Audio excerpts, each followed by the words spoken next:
heresies and frauds. Simplicity I used to survive, men find difficult because they're ignorant and not. Simplicity I used to survive. Galantre tire, it's not the one bag of vanity nothing, animosity nothing, hypocrisy nor democracy. It's nothing, laba laba nothing, but stabba nothing, vampire. I gotta go. Next time you hear the sound of my voice will be for the evening's community bulletin board coming up at 6:30. Dean, don't distract me. We gotta get set for the evening news coming up right about now.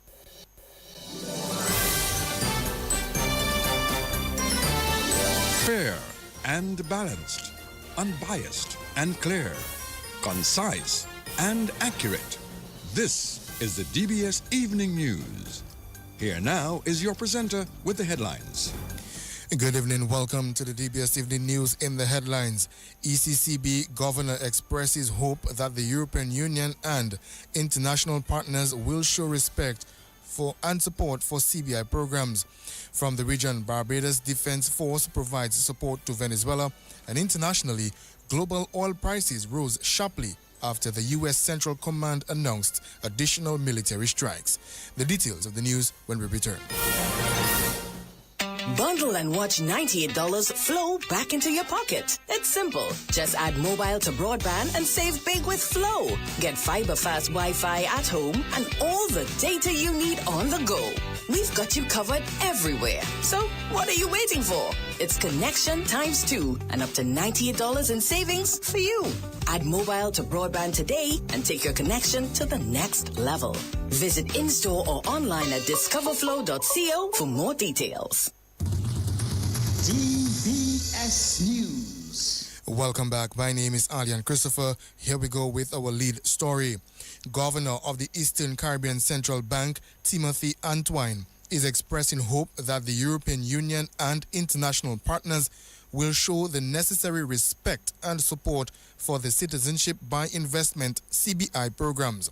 He believes these programs can provide essential resources for the sustainability of our nations. Antwine is advocating for deeper and more informed engagement with international partners regarding these programs. We do the work at the request of our member countries, and we are committed to continuing to do that work. So in terms of setting up the Citizenship by Investment Regulatory Authority, ICIRA, we are committed to completing that work as we have been doing. It is our hope that our programs will be given the appropriate respect and support to allow them to provide critical resources for the sustenance of our nations, whether that is in climate resilience, whether that is in energy, whether that is in social safety nets. So what we would like to see is a deepened and informed engagement with our international partners about these programs, having regard to the fact that we have had very strong dialogue with the US and the United Kingdom and the European Commission over the last 2-3 years in particular, as we went about further strengthening our programs, including the landmark passage of the law that establishes the Eastern Caribbean Citizenship by Investment Regulatory Authority. We've taken great steps at significant cost, shown our commitment, and what we would like is for further and informed dialogue to working with our international partners to allow us to secure our livelihoods. Governor of the Eastern Caribbean Central Bank, Timothy Antwine. The governor says the ECCB aims to collaborate with the European Union to promote economic diversification for its member states. We would like to work with the European Union and international partners to help our region move forward with our economic diversification program that is including our renewables transition. It must be lucidly clear to anyone who is looking at this that we do need money and we need time. The big push cannot be done overnight. And in fact, the question that undergirds the big push is what will it take to double the size of our economies over the next decade? So this is not a short-term response. And therefore, again, I make the point, all of our countries recognize the need for economic diversification. All of our countries are taking steps. In the case of St. Kitts and Nevis, where you're based and where our central bank is based, the geothermal project is about to commence in terms of drilling, and that's a very important project. It has the potential down the road to make St. Kitts and Nevis an energy exporter. That's very different from the situation now, where St. Kitts and Nevis is an oil importer. And obviously we are dealing with the vagaries of the market. So it is important for us to be given time, space, and financing, that is the wherewithal to do this economic transition. Governor of the Eastern Caribbean Central Bank, Timothy Antoine. Antoine made these remarks during the presentation of the communique following the 113th meeting of the Eastern Caribbean Central Bank Monetary Council, which took place at the Intercontinental Resort and Spa this afternoon. DOWASCO is reporting significant progress on the Water Strategic Development Project with terminal disbursement set for September 30th. Public Relations Officer of DOWASCO, Kimani Sejan, says that several major components of the project have been completed. Despite various implementation challenges, significant progress has been achieved across all major project components.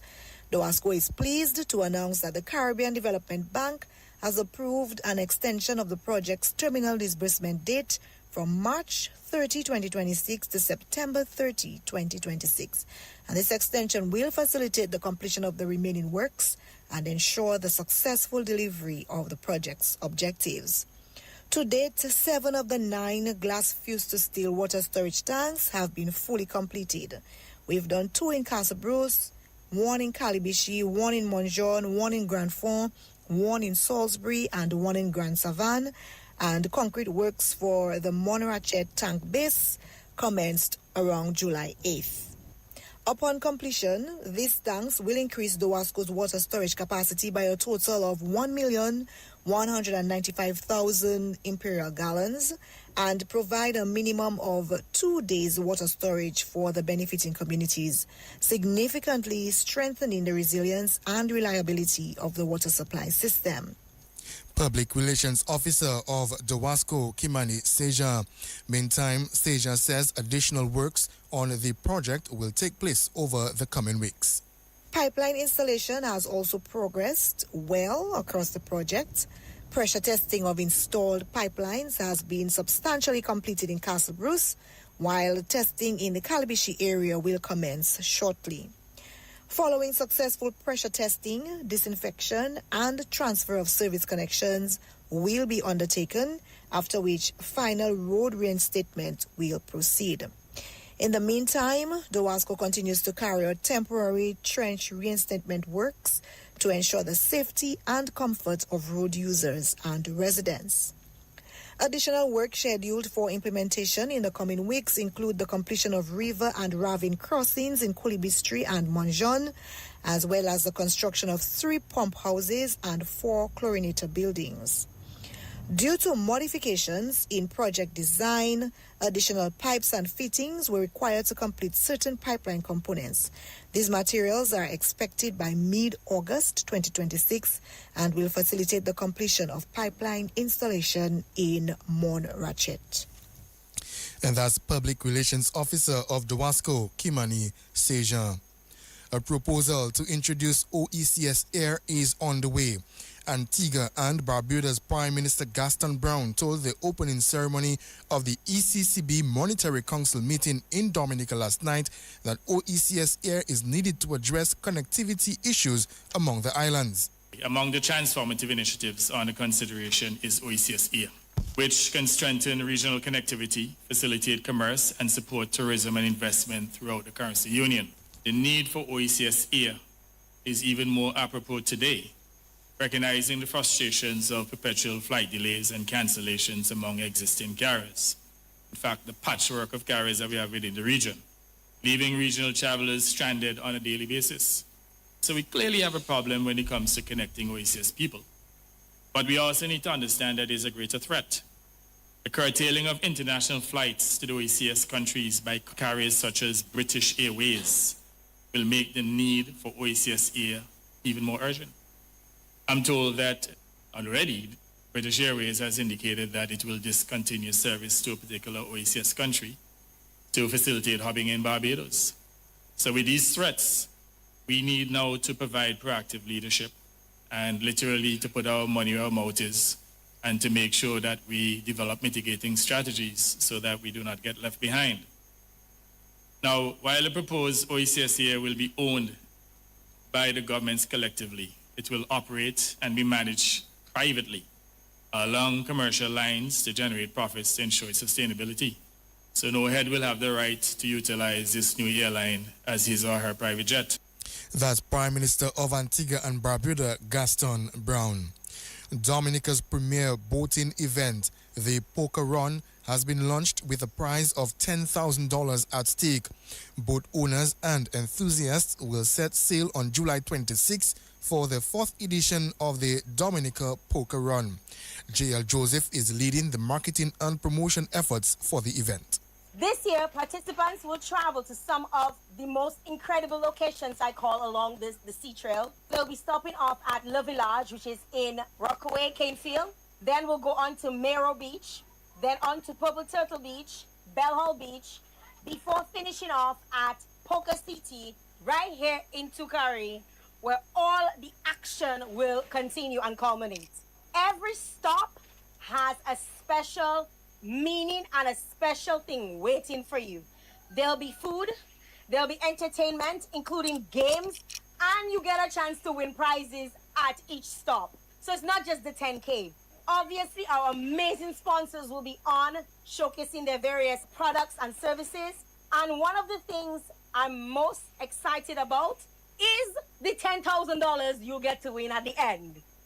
Marketing and promotion lead of Dominica's Poker Run, J.L. Joseph.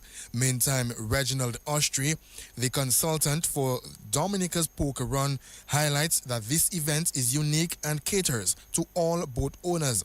However, he expresses concerns about the inadequate facilities for transporting boats from regional islands to Dominica for the event. There are a number of countries in the region where they do poker run. We have been able to adapt ours to suit our conditions, including giving our local fishermen an opportunity to be part of the fun. But I think in those countries, you just have one big prize, all boats go one prize and everybody go at their home. But here we try to break it down, different prizes, and bring in the local fishermen.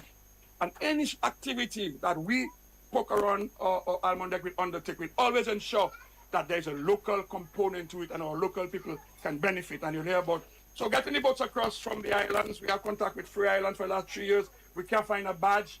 They wait in and they say, look, our boat on the water. Once you get the badge, let us know and we're on our way. And that's important because what we're establishing is a network of poker marine lovers who, when we need the assistance, we can get it. When they need our assistance, they can get it. So developing a relationship with people within the region with like interest. And also hoping that because of that, we can rub up on some of them because they've been around before us, that they can assist us in raising some of the much needed funds that require to make this a truly world-class and international event. Consultant to the Dominica's Poker Run, Reginald Austri. Brand manager at the Dominican National Lottery, Eronia Stedman James, says the Dominican National Lottery has paid out over $5.9 million in its Blast Mystery Progressive game. Her announcement came as 71-year-old Philip Robinson of Coolibistry picked up his winning jackpot of $543,296 this afternoon. On June 5th, luck struck at 767 hotspots when Mr. Robinson won an astonishing amount of $543,296.15 on a wager of just $8.75 while playing 7 lucky lines. Think about that for a moment. $8.75 bet turned into more than $500,000. Can you imagine that? That is what we call a jackpot. Ladies and gentlemen, since the launch of Blast Mystery Progressive, we have celebrated an incredible 19 winners, and we have paid out over $5.9 million in BMP jackpots alone. Today, we proudly celebrate our 6th jackpot winner for 2026. In fact, 2026 alone, we paid out $2.3 million on Blast Mystery Progressive. That is just our jackpots, proving once again that Blast Gaming continues to change lives and create exciting winning moments across the island. Brand manager of the Dominican National Lottery, Eronia Stedman James. Mr. Robinson's lucky moment came at the 767 hotspot in St. Joseph. Meantime, police officer Junior Basil of Woodford Hill picked up $98,000 in the Match 5 game. The total jackpot payout for the launch of Match 5 from September 4th, 2025 now stands at $245,900. Our first winner won himself $98,200 at Mam's Supermarket. Our second winner won $10,000 immediately after the first winner at Hideout by Insufrier. Our third winner won $29,700 at Francis Enterprise in Roseau. And today we are very proud to present our 4th jackpot winner of our Match 5 game, which was purchased at the main office in Roseau, another $98,000. Special congratulations to police officer Mr. Junior R. Basil of Woodford Hill, a 31-year-old officer, very young officer, who today, a first-time Match 5 winner player, found himself winning $98,000. Sales and marketing manager of the Dominican National Lottery, Ken George. Discussions on the legal rights and protection for seniors will take place during the Dominica Council on Aging panel discussion tomorrow. Immediate past president of the Dominica Council on Aging, Ophelia Olivache Marie, says the panel discussion aims to bring awareness to the existing legal protection for seniors. The council is seeking to empower seniors in waiting, their friends and family on senior rights and with respect to healthcare, financial protection, housing, and personal activities.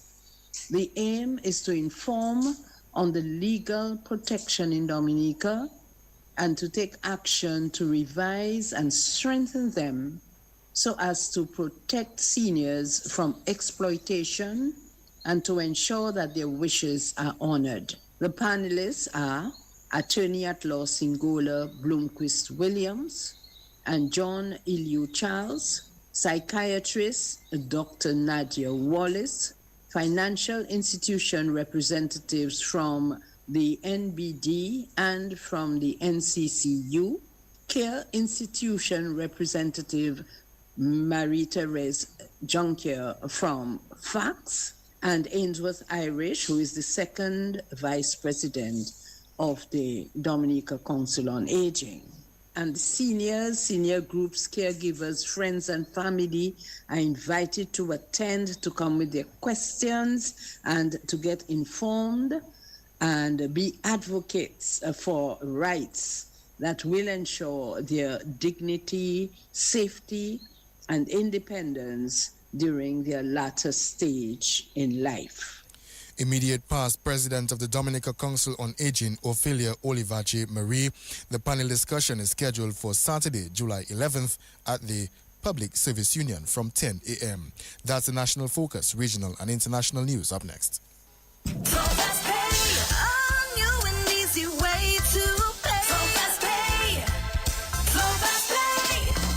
You asked for it and And you got it. A quicker way to pay your bills online. It's fast, secure, and easy to use. No registration, no additional fees. Flow is now offering FastPay, an online service that allows you to settle your bills in less than 2 minutes. Need a receipt? FastPay will send it to your email immediately. Use FastPay now for convenience, safety, and efficiency at discoverflow.co/fastpay. So FastPay, 2 minutes and you're on your way. So FastPay, so FastPay. Flow is keeping you connected. DBS News. Welcome back. Now for news from the region. Barbados sends a Type 1 field medical hospital in earthquake-hit Venezuela following the return of the Advanced Party and Urban Search and Rescue Team. The Barbados Defense Forces Lieutenant Colonel J.W. David Clark has more details on the support Barbados is providing to Venezuela. At present, we have 29 of members of the Barbados Defense Force in the country under the command of Lieutenant Commander Anderson Goodrich, and they're actually putting up the field hospital. A Type 1 facility is like a polyclinic. We will deploy the next phase of 48 healthcare professionals on Saturday to actually create and fix up the hospital, and then we will be joined by some of the medical staff later on next week. We expect to be operational by the end of next week. And the Barbados Defense Forces Lieutenant Colonel J.W. David Clark. Global oil prices rose sharply after the U.S. Central Command announced additional military strikes against Iran, heightening concerns over the security of shipping through the Strait of Hormuz, one of the world's most critical energy transit routes. Chief Analyst Peter Sand has more. A lot of contingency measures have been set up by the global container shipping carriers in order to circumvent the closed Strait of Hormuz. But clearly, this is a negative development, and clearly, this is bad news for global maritime supply chains. Chief Analyst Peter Sands, and that's a wrap. Sports is up next. Covering the nation and beyond, DBS Sports Report.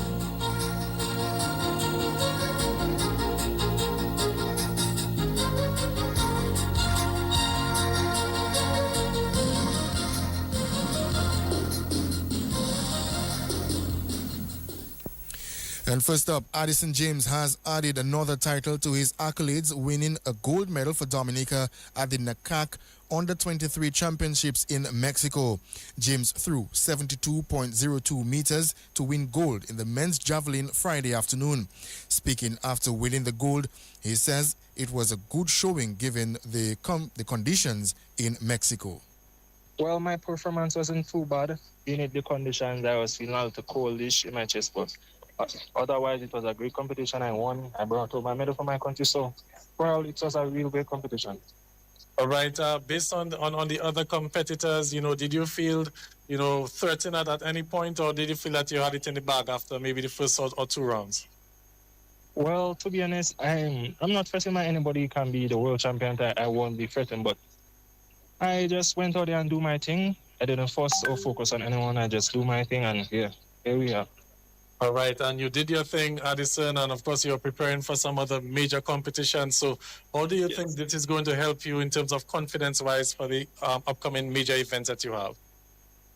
Well, to be honest, I think it will boost my confidence highly because knowing that I flew that distance in some conditions, and going to have time going towards the World Championship, I know I'm going to improve and do better, so it really motivates me.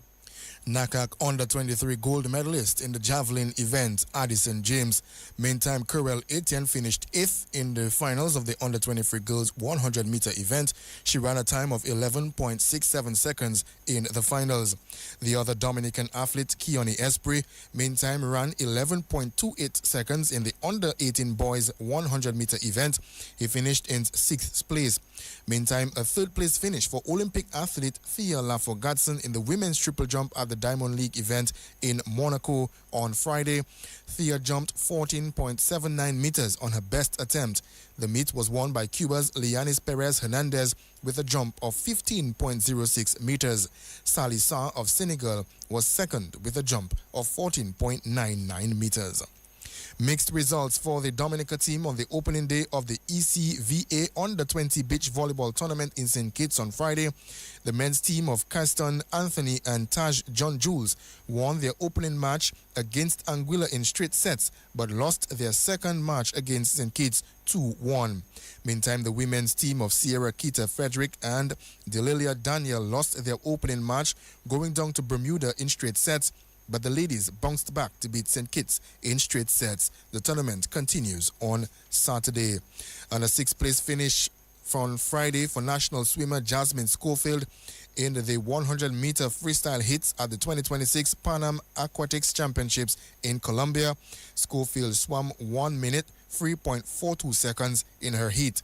Her time, however, was fast enough to qualify for this evening's final. Schofield will also be back in the pool on Saturday in the women's 50-meter breaststroke event. West Indies captain Hayley Matthews cracked a career-best century as the West Indies took the first ODI with Ireland in commanding fashion on Friday. Hayley Matthews and Relenia Grimond put on a record partnership for the Windies, and as the Windies cruised to victory, West Indies women won the toss and opted to bowl first. Ireland posted 269, their highest score against the West Indies. Amy Hunter got 96, Afi Fletcher picked up 4 for 49, and Hayley Matthews 3 for 52. The Windies replied in commanding style with a 258-run partnership for the first wicket between Hayley Matthews and Relenia Grimond. Matthews made a career-best 159 not out. Grimond made 91 as the Windies posted 270 for 1, their highest ever run chase in ODI cricket, to win by 9 wickets. The second ODI is on Sunday. Staying with cricket, 3 Dominicans will feature on the Windward Islands Under-19 cricket team as the Cricket West Indies Under-19 tournament gets underway on Saturday in Antigua. West Indies Under-19 player Arsenio Fontaine is the team's vice captain. The other Dominicans on the team are Derwin Lewis and Aidan Burton. The Windward's Under-19 team is being captained by St. Lucia's Theo Edwards. The Windwards will play Barbados in their opening match. Other matches on Saturday will see Leewards playing Jamaica and Guyana taking on Trinidad. And West Indies head coach Darren Sammy is hoping the team can make the most of the conditions in Guyana as they take on New Zealand in a 5-match ODI series starting Saturday. Sammy says this is an important series as the West Indies look to continue to push for automatic qualification for the next ICC Men's ODI World Cup. Yeah, Guyana is always a good place to play cricket. The people come out and support. We got a couple local boys in here as well. But most importantly, these games are very crucial for us. You know, the goal is to qualify for the World Cup, and we're working towards that. So hopefully, the surface that's there, we could play well and help us to get the results we want against New Zealand. You know, we've always had our challenges, but what we have is who's available to us. We, like you said, we have some newcomers, some guys returning, some experienced guys. It's a good blend. Again, whatever 11 we put, we just have to make sure that we go out and execute well, and we have the players, I think, for what the conditions might present to us. So we're looking forward to Saturday and Monday. West Indies head coach Darren Sammy. The first ODI gets underway at 2:30 Saturday afternoon. The Windies team will be captained by Shea Hope and Rids, Akeem August, John Campbell, Casey Carty, Carrie Pear, Matthew Ford, Justin Greaves, Armia Django, Alzari Joseph, Shamar Joseph, Vital Laws, Gudakesh Moti, Kimo Paul, Shafin Rutherford, and Jaden Seals. Arsenal midfielder Mikel Merino did it again, coming up with a late goal off the bench as Spain booked their tickets in the semi-finals of the FIFA World Cup, beating Belgium on Friday afternoon. Merino scored with just his second touch of the match in the 80th minute to snatch the late winner for Spain. Spain took the match 2-1. World Cup quarterfinals will continue on Saturday with Norway playing England at 5 p.m. and Argentina taking on Switzerland at 9 p.m. The men's national basketball team will be looking to avenge last night's loss against the Turks and Caicos Islands as they continue with their campaign in the FIBA AmeriCup Caribbean tonight. Dominica will come up against host country Guyana at 8 p.m. Dominica last night went down 81-64 to the Turks and Caicos team. Ethan Boland scored 22 points and pulled in 14 rebounds. Kewan Thomas added 16 points, 6 rebounds and 5 assists. Karim Daniel had 11 points for the Dominica team. Here is Dominica's assistant coach Yannick Regis with his assessment of Dominica's opening game. Firstly, I'd like to thank everybody who helped made it possible for us to be here today and participate in such an important tournament for the growth and development for Dominica basketball. We had a great game, I would say, in terms of matching the energy and the effort from the other team, the Turks and Caicos team, who is a much more experienced team than us. And if you watch this game, you would never know that this is our first FIBA senior basketball game ever.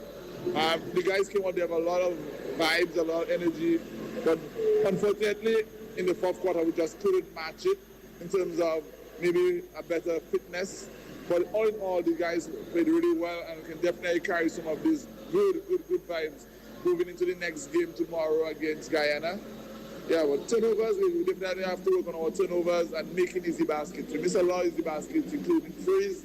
I think we can say that, hey, this is our first time. We can go back to the drawing board and see where we missed or we messed up and come in tomorrow's game with a lot of confidence in how we can try and win this game, Gavin. I'm proud of how the guys went out there, but we know we can do better and we know we will do better moving forward. Hopefully tomorrow we can come up with a win. Dominica's assistant coach Yannick Regis. Dominica will host country Guyana in the next match at 8 p.m. tonight.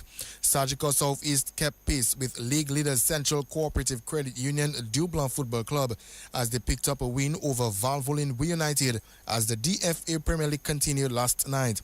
Southeast cut the lead at the top of the points table to 6 points following their win at the DFA Technical Center. Darren James put Southeast in front at the stroke of halftime. That's Javid George doubled the lead in the 70th minute. Jocelyn Prince added a third in the 85th, and Darren James got his brace in the stoppage time as Southeast walked away 4-0 winners. Southeast now sits in second place on 27 points. Like you said, Fado, in the first half we were a bit quiet. We started off slow, but when I see we weathered this storm, just in the 35th into 45th or so minute, we really gathered ourselves and we got that important goal. So it just built the team spirit again, and from then on we had to take a further step. I know you are just off the top of the table against the league leaders Central Cooperative Credit Union Dublin FC, going into the next set of games. What's going to be the mindset as you guys chase that top position? Well, it's all about winning our games. No excuses, nothing else than just winning our games. We need to continue with that pressure. We need to allow or let the champions know that we are looking to do our best, and every game we're taking it one by one, and we're just looking to come out with the W's. Sagicor Southeast assistant coach Alicia's Prince speaking of Joseph Fadul. The Premier League continues tonight with the Roosevelt Carried Bombers taking on the Do It Center Mighty Avengers. That game gets underway at 7 p.m. at the Benjamin Park. And Special Olympics Director Ainsworth Irish is calling for support as Dominica looks to participate at the 2027 Special Olympics World Games in Chile. Irish says about $100,000 is needed for Dominica to participate. Irish is calling on the public to help support the Special Olympics team. We need some $102,000 for airfares and all sorts of things, uniforms, and all the memorabilia we need to take up, and so on, and the training. And certainly we have embarked upon our fundraising efforts. We have a raffle. We hope to raise some $6,000 by the end of August. We have $15,000 already, but we need $102,000. I'm sure the government will help us. Over the years, they have given us $45,000. Digicel used to be our big sponsor, but from all indications, it's going to be a very difficult task this year. These athletes have been training all year round, and of course, you need to give them the opportunity to meet their peers, 7,500 athletes around the world in 32 Olympic type sports. So hopefully we can only hope that good corporate citizens will come on board and understand the importance of Special Olympics, which is, of course, it deals with the intellectually challenged. And despite the disability, these athletes have the ability to do so many things. And that is Special Olympics Director Ainsworth Irish. With that, we come to the end of this evening's Sport Report. My name is Alian.